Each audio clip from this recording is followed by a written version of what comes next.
म्हणजे नक्की काय असतं मला सांगा. सुख म्हणजे नक्की काय असतं.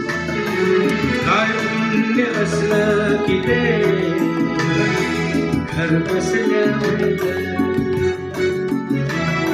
मला सांगा.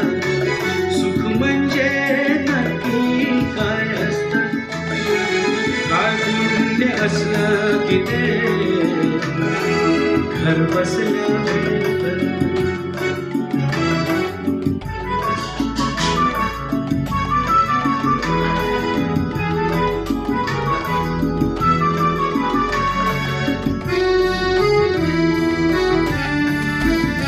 तान घेता नाही झोळी हवी रिकामी.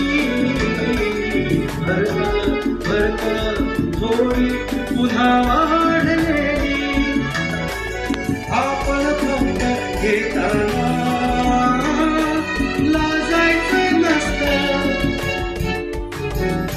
मला सांगा सुख म्हणजे नक्की काय असतं. मला सांगा सुख म्हणजे नक्की काय असतं. काय पुण्य असलं की ते घर बसल्या